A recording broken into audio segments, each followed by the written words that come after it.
கரூரில் தாவேகாவின் பிரச்சார கூட்டத்தில் 41 பேர் உயிரிழந்த சம்பவம் மிகப்பெரிய அதிர்வலைகளை ஏற்படுத்தியுள்ளது. விதிமுறைகளை முறையாக பின்பற்றாத தாவேகா தான் இதற்கு காரணம் என திமுக அரசும், முறையான பாதுகாப்பு வழங்காத திமுக அரசே இதற்கு காரணம் என தாவேகா தரப்பும் மாறி மாறி குற்றம் சாட்டி வருகின்றனர். இந்நிலையில் பலரும் கவனிக்க மறந்த நுணுக்கமான சம்பவங்களை ஆய்வு செய்து பார்க்கும் பொழுது நமக்கு பல சந்தேகங்களும் கேள்விகளும் எழுந்தன. அந்த அதிர்ச்சிகரமான தகவல்கள் இப்போது உங்கள் முன்.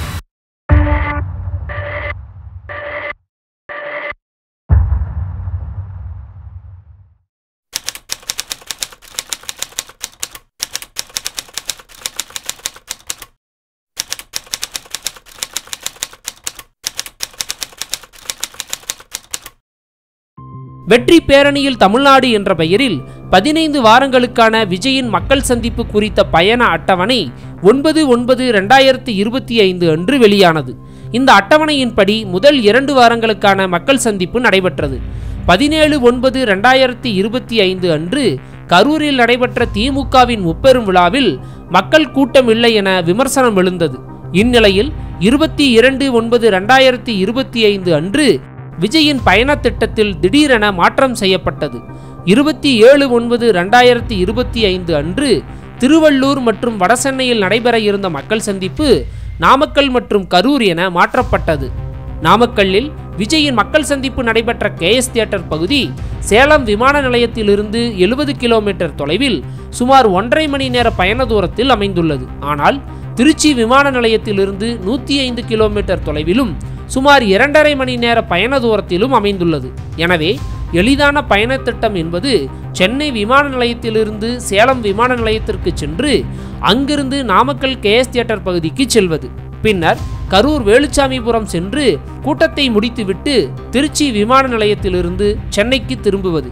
இந்த பயண திட்டத்தின் தூரம் சுமார் 200 கிலோமீட்டர், பயண நேரம் 4 மணி நேரம். இதற்கு பதிலாக முதலில் கரூர் செல்வது என்று முடிவு செய்திருந்தால் சென்னையிலிருந்து திருச்சி விமான நிலையம் சென்று அங்கிருந்து கரூர் சென்று கூட்டத்தை முடித்துவிட்டு பின் நாமக்கல் சென்று அங்கிருந்து சேலம் விமான நிலையம் வழியாக சென்னை திரும்புவதுதான் எளிமையானது. ஆனால் விஜயின் நாமக்கல் மற்றும் கரூர் பயண திட்டம் குழப்பமானதாக இருந்தது. முதலில் நாமக்கல் என்று முடிவு செய்துவிட்ட பிறகு அருகில் உள்ள சேலம் விமான நிலையத்திற்கு செல்லாமல் திருச்சி விமான நிலையத்திலிருந்து நாமக்கல்லுக்கு சென்றது ஏன்? திருச்சி விமான நிலையம் வழியாக செல்வது என்று முடிவு செய்துவிட்டால் முதலில் கரூர் கூட்டத்தை முடித்துவிட்டு பின்னர் நாமக்கல்லுக்கு சென்று இருக்கலாம். விஜயின் இந்த பயண திட்டம் வழக்கமான பாதையை விட 50 கிலோமீட்டர் தூரம் என்பதுடன் பயண நேரமும் 1 மணி நேரம் அதிகம். கரூர் மற்றும் நாமக்கல் பகுதிகளின் வழித்தடங்களை அறிந்தவர்களுக்கு நிச்சயம் இந்த உண்மை புரியும். நடிகர் சிலம்பரசன் படப்பிடிப்புகளுக்கு காலதாமதமாக வருவார் என்ற குற்றச்சாட்டு திரையுலகில் பரவலாக உள்ளது. ஆனால் இன்று வரை விஜய் மீது அப்படி எந்த குற்றச்சாட்டும் இல்லை. காலதாமதம் செய்வது விஜயின் குணம் என்றால் நமக்கு அவர் மீது சந்தேகம் ஏற்பட்டு இருக்காது. தன்னுடைய நேரம் தவறாமை குறித்து 2004ஆம் ஆண்டு வெளியான பேட்டியில் விஜய் சொல்வதை கேளுங்கள். நான் ஒரு பெருமைக்காக சொல்லுவேன். யாராவது காலையில் 6 மணிக்கு வாங்கன்னா எனக்கு 6:05க்கு நான் போனால் கூட எனக்கு ஒரு பெரிய மிஸ்டேக் பண்ண மாதிரி எனக்கு ஒரு ஃபீல். ஏன்னா அந்தளவுக்கு ஒரு பங்க்சுவாலிட்டி எனக்கு கற்றுக் கொடுத்துட்டேன். உண்மையில் ஒரு 5 மினிட்ஸ் லேட்டாக போனால் கூட நான் என் டிரைவரை போட்டு கற்றுவேன், சீக்கிரம் போங்க அப்படின்ட்டு. அது என்னமோ அவங்க 6 மணிக்கு போய் 7 மணிக்கு ஷார்ட் எடுத்தாலும் எனக்கு அதை பற்றி கவலை இல்லை. 6 மணிக்கு சொன்னால் 6 மணிக்கு நான் இருக்கணும். ஸோ அந்த ஒரு விஷயம் எனக்கு இன்னும் ஷூட்டிங்காக இருக்கட்டும், ஏதாவது சொன்ன ஃபங்க்ஷனாக இருக்கட்டும், சொன்ன டைமுக்கு போகணுன்றது எனக்கு ஒரு 5 நிமிடம் தாமதமாக சென்றால் கூட மிகப்பெரிய தவறு செய்து விட்டதாக எண்ணக்கூடிய விஜய் 8:45 மணிக்கு நாமக்கல் கூட்டம் என அறிவித்துவிட்டு 8:45 மணிக்கு சென்னையில் இருந்து கிளம்பியதின் பின்னணி என்ன? முதலில் வெளியிடப்பட்ட பயண அட்டவணையின்படி 13/12/2025 அன்று கரூருக்கு வரவேண்டிய விஜய் 3 மாதங்களுக்கு முன்னதாகவே கரூருக்கு வந்தது ஏன்? இந்த கேள்விகளுக்கு விடை தேடிய போது இது சாதாரண அலட்சியம் மற்றும் தாமதம் அல்ல, மிக தீவிரமான உள்நோக்கத்துடன் திட்டமிட்டு செய்யப்பட்ட ஒன்றாக இருக்கலாம் என்ற சந்தேகம் எழுந்தது. முதல் மாநாட்டிலேயே தன்னுடன் கூட்டணிக்கு வரும் கட்சிகளுக்கு ஆட்சியிலும் பங்கு அதிகாரத்திலும் பங்கு என்று அறிவித்த பிறகும் 1/4%, 0.5% வாக்கு வங்கி உள்ள கட்சிகள் கூட அவருடன் கூட்டணிக்கு வரவில்லை. திமுக எதிர்ப்பு, பாஜக எதிர்ப்பு என்ற புள்ளியில் அதிமுகவுடன் கூட்டணி அமைக்கலாம் என்ற திட்டத்தில் இருந்த பொழுது எதிர்பாராத திருப்பமாக அதிமுக மீண்டும் பாஜகவுடன் கூட்டணி அமைத்தது. விஜய் தரப்பை இது கடும் அதிர்ச்சிக்குள்ளாக்கியது. பாஜகவை கொள்கை எதிரி என அறிவித்துவிட்ட நிலையில் அவர்கள் இடம்பெற்றுள்ள கூட்டணியில் சேர்வது தாவேகாவிற்கு மிகப்பெரிய பின்னடைவை ஏற்படுத்தும் வாய்ப்புள்ளது. எனவே அதிமுக பாஜக கூட்டணியில் சேர வேண்டும். அதே சமயம் அது தனக்கு எந்த பின்னடைவையும் ஏற்படுத்தக்கூடாது. இது எப்படி சாத்தியமாகும் என்றால், கொள்கை எதிரியான பாஜக உள்ள கூட்டணியில் தாவேகா சேர்வதற்கு மக்கள் ஏற்றுக்கொள்ளக்கூடிய ஒரு காரணத்தை சொல்ல வேண்டும். இதற்காக கிடைத்த வாய்ப்புதான் கரூரில் நடந்த திமுகவின் முப்பெரும் விழா. வேறு ஏதாவது ஊரில் இப்படிப்பட்ட சம்பவம் நடந்திருந்தால் திமுக சதி செய்துவிட்டது என்ற குற்றச்சாட்டு மக்களிடையே பெரிய அளவில் எடுபடாது.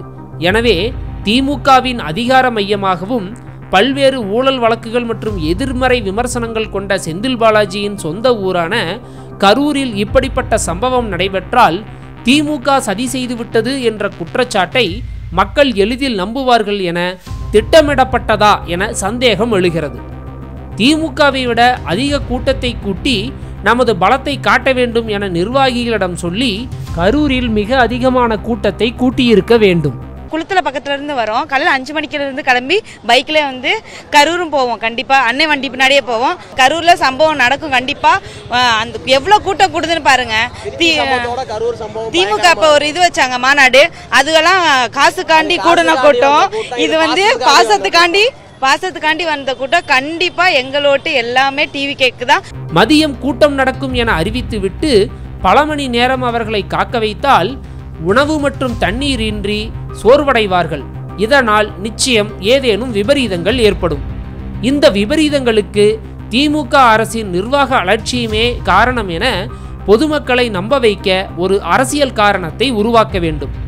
இதன் பிறகு தன்னுடைய கூட்டத்திற்கு வந்த அப்பாவி மக்களின் மரணத்திற்கு காரணமான திமுக ஆட்சியை வீட்டுக்கு அனுப்ப வேண்டும் என்ற நோக்கத்திற்காகவும் திமுகவிற்கு எதிரான வாக்குகள் சிதறாமல் இருக்கவும் அதிமுக கூட்டணியில் இடம்பெறுவது என தாவேகா முடிவு செய்துள்ளது என அறிவிக்க வேண்டும். இப்படி நடந்தால் அதிமுக கூட்டணியில் இணைந்த தாவேகா மீது மக்களுக்கு அனுதாபம் ஏற்படுமே தவிர கட்சிக்கு பெரிய அளவில் பின்னடைவு ஏற்படாது. கரூரில் மதியம் 12 மணிக்கு மக்கள் சந்திப்பு நிகழ்ச்சி நடைபெறும் என தாவேகா சார்பில் அறிவிக்கப்பட்டிருந்தாலும் கரூர் நிகழ்ச்சியை இரவு நடத்த வேண்டும் என முன்கூட்டியே முடிவு செய்து அதற்கு ஏற்ப திட்டமிட்டே காலதாமதம் செய்தது அவர்களின் ஒவ்வொரு நடவடிக்கையிலும் தெளிவாக தெரிகிறது. நாமக்கல்லிலும் கரூரிலும் பகலில்தான் மக்கள் சந்திப்பு நிகழ்ச்சி என அறிவிக்கப்பட்டிருந்த போதிலும் நாமக்கல்லில் ஃபோக்கஸ் லைட்டுகள் எதுவும் அமைக்கப்படவில்லை. ஆனால் விஜய் சென்னையிலிருந்து கிளம்பும் முன்னரே காலை 7:30 மணிக்கே கரூரில் மக்கள் சந்திப்பு நடைபெற்ற வேலுச்சாமிபுரத்தில் ஏராளமான ஃபோக்கஸ் லைட்டுகள் அமைக்கப்பட்டிருந்தது. இங்கு நாம் எழுப்பும் கேள்வி, விஜய் வீட்டிலிருந்து கிளம்பும் முன்பே பகல் 12 மணிக்கு அறிவிக்கப்பட்டிருந்த கரூர் நிகழ்ச்சிக்கு காலையிலேயே ஃபோக்கஸ் லைட்டுகளை பொருத்தியதன் மூலம் மக்கள் கூட்டத்தை வேண்டுமென்றே ஏமாற்றி பல மணி நேரம் காத்திருக்க வைத்தது அலட்சியத்தின் உச்சம் என்பது தெளிவாக தெரிகிறது. எதற்காக காலையிலேயே ஃபோக்கஸ் லைட்டுகள் பொருத்தப்பட்டது? இந்த ஏற்பாடுகளை செய்தவர்களிடம் சிறப்பு புலனாய்வு குழுவினர் தீவிர விசாரணை நடத்தினாலே பல உண்மைகள் வெளிச்சத்திற்கு வரும்.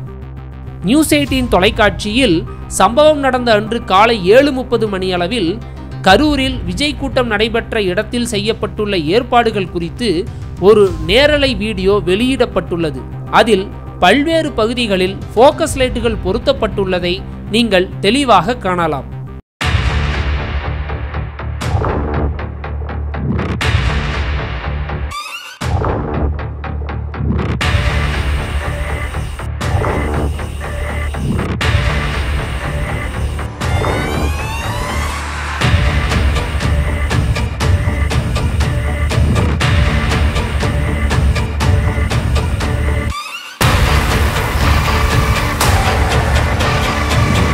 கரூரில் மாலையில்தான் மக்கள் சந்திப்பு நிகழ்ச்சி நடத்த வேண்டும் என முன்கூட்டியே முடிவு செய்திருந்தால் மாலை நேரத்தை அறிவித்திருக்கலாமே. எதற்காக பகல் 12 மணி என அறிவிக்க வேண்டும்? இந்த குழப்பமான பயண திட்டம் தேவையற்ற காலதாமத்தை ஏற்படுத்தி மக்கள் வெயிலில் காத்திருப்பதன் அபாயத்தை அறிந்தும் விஜய் அல்லது அவரது குழுவினர் ஏன் இதை திட்டமிட்டார்கள் என்பது விசாரிக்கப்பட வேண்டும். ஒருவேளை கரூரில் மாலை 5 அல்லது 6 மணிக்கு மக்கள் சந்திப்பு நிகழ்ச்சி நடைபெறும் என அறிவிக்கப்பட்டிருந்தால் மதிய உணவு சாப்பிட்ட பின் வெயிலின் தாக்கம் குறைந்த பிறகுதான் பெரும்பாலான மக்கள் அங்கு கூடியிருப்பார்கள். ஆனால் பகல் 12 மணிக்கு நிகழ்ச்சி என அறிவிக்கப்பட்டிருந்ததால் தான் ஏராளமான ரசிகர்கள் அங்கு காலை முதலே குழுமத் தொடங்கியிருந்தனர். அவர்களில் பெரும்பாலானோர் மதியம் உணவு சாப்பிடாமலும் போதிய தண்ணீர் அருந்தாமலும் கொளுத்தும் வெயிலில் பல மணி நேரங்கள் காத்திருந்ததால் தான் விஜய் வந்தபோது ஏற்பட்ட கூட்ட நெரிசலில் ஏற்கனவே சோர்வடைந்திருந்த பலரும் மயக்கமுற்று மருத்துவமனைக்கு செல்லும் முன்பே உயிரிழந்தனர். இந்த சம்பவம் குறித்து வீடியோ வெளியிட்ட விஜய் தன்னை காண வந்து இறந்த மக்களுக்கு அஞ்சலி கூட செலுத்தாமல் தனது தாமதத்திற்கு காரணம் கூறாமல் மாறாக திமுகவின் நிர்வாக தோல்வியை மட்டுமே குற்றம் சாட்டியது இந்த சம்பவம் ஒரு அரசியல் தேவைக்காக பயன்படுத்தப்படுகிறதா என்ற கேள்வியை எழுப்புகிறது. சிஎம் சார், உங்களுக்கு ஏதாவது இந்த பழி வாங்கணும் அப்படின்ற எண்ணம் ஏதாவது இருந்துச்சுன்னா என்ன வேணாலும் பண்ணுங்க, அவங்க மேல கை வைக்காதீங்க. இந்த இடத்தில் நாம் மற்றொரு விஷயத்தை உன்னிப்பாக கவனிக்க வேண்டும். 11/4/2025 அன்று 2024 நாடாளுமன்ற தேர்தலில் பிரிந்து போன அதிமுக பாஜக கூட்டணி 2026 சட்டமன்ற தேர்தலுக்கு மீண்டும் கூட்டணி அமைக்கும் அறிவிப்பை வெளியிட்டது. இதற்கு சில நாட்களுக்கு பிறகு 26/4/2025 அன்று கோவையில் நடைபெற்ற வாக்குச்சாவடி முகவர்கள் கூட்டத்தில் பேசிய விஜய், சமரசம் என்ற பேச்சுக்கே இங்கே இடமில்லை. But at the same time இதனால் மக்களுக்கு ஒரு நல்லது நடக்குது அப்படின்னா எந்த ஒரு எக்ஸ்ட்ரீமுக்கும் போய் அதை செய்யறதுக்கு நாங்கள் தயங்க மாட்டோம். இப்போது கரூர் சம்பவத்தை காரணம் காட்டி அப்பாவி மக்களின் மரணத்திற்கு காரணமான திமுக ஆட்சியை வீட்டுக்கு அனுப்ப அதிமுகவுடன் கூட்டணி அமைக்கிறோம், ஆனால் பாஜகவுடன் எந்த சமரசமும் இல்லை, அதிமுகவுடன் தான் நாங்கள் கூட்டணி அமைத்துள்ளோம், அதில் பாஜகவும் இடம்பெற்றுள்ளது என விளக்கம் அளிப்பர். இந்த சம்பவம் தாவேகாவின் திட்டமாக இருந்தால், தேர்தல் நெருக்கத்தில் செய்திருந்தால் கூடுதல் அனுதாபம் கிடைத்திருக்குமே என நீங்கள் கேள்வி எழுப்பலாம். அவர்களின் நோக்கம் கூடுதல் வாக்குகள் பெறுவது என்பது அல்ல. அதிமுக பாஜக கூட்டணிக்கு செல்வதற்கு ஒரு காரணம் வேண்டும். ஒருவேளை தேர்தல் நெருக்கத்தில் இதை செய்திருந்தால் அதிமுக கூட்டணி இறுதி செய்யப்பட்டு தொகுதி பங்கீடு முடிவடைந்திருக்கும். அப்போது இந்த சம்பவத்தை காரணம் காட்டி அதிமுக கூட்டணிக்கு செல்வது இயலாத காரியம். எனவே திமுகவின் அதிகார மையமாக இருக்கும் செந்தில் பாலாஜியின் சொந்த ஊரான கரூரில் திமுகவின் முப்பெரும் விழா நடந்த அடுத்த வாரத்தில் இப்படி ஒரு சம்பவம் நடைபெற்றால்தான் அந்த பழி திமுக மீது எளிதில் விழும். அதை முன்வைத்து அதிமுக கூட்டணிக்கு செல்லலாம் என்ற கணக்கே இதன் பின்னணியில் உள்ளது என பலத்த சந்தேகம் ஏற்பட்டுள்ளது. தற்போது நீதிமன்ற உத்தரவின் பேரில் ஏற்படுத்தப்பட்டிருக்கும் சிறப்பு புலனாய்வு குழுவினர் தாவேகா நிர்வாகிகளிடம் தீவிர விசாரணை செய்தால் மட்டுமே இந்த சம்பவத்தில் பல மர்ம முடிச்சுக்கள் அவிழும். 41 உயிர்கள் எந்த அரசியல்வாதத்தாலும் திரும்ப வராது. தன் மனைவியையும் 2 மகள்களையும் இழந்த கணவனின் கையறு நிலைக்கு யார் பொறுப்பேற்பது? தங்களுக்கு என்ன நடந்தது என தெரியாமல் மரணித்த 10 மலர்களுக்கும், தாயின் கருவறையே கல்லறையாக மாறி மலராமல் மடிந்த மொட்டுக்களுக்கும் என்ன நீதி கிடைக்கப் போகிறது? திருமணங்கள் சொர்க்கத்தில் நிச்சயிக்கப்படுகிறது என்பார்கள். விரைவில் மணக்கோலம் காண வேண்டிய இளம் ஜோடி திருமணத்திற்கு முன்பே சொர்க்கத்திற்கு சென்றது யாரின் சதித்திட்டம்? தங்கள் குழந்தைகளை இழந்த, வாய் பேச முடியாத, பார்வையற்ற மாற்றுத்திறனாளி தாய்களின் வலியை எந்த சொற்களின் மூலம் ஆற்றுப்படுத்திவிட முடியும்? இது யாரையும் குற்றம் சாட்டும் வீடியோ அல்ல, கேள்விகளை எழுப்பும், உண்மையை தேடும் ஒரு முயற்சி. அந்த உண்மையை தேடும் பாதையில் நாம் அனைவரும் சேர்ந்து பயணிப்போம்.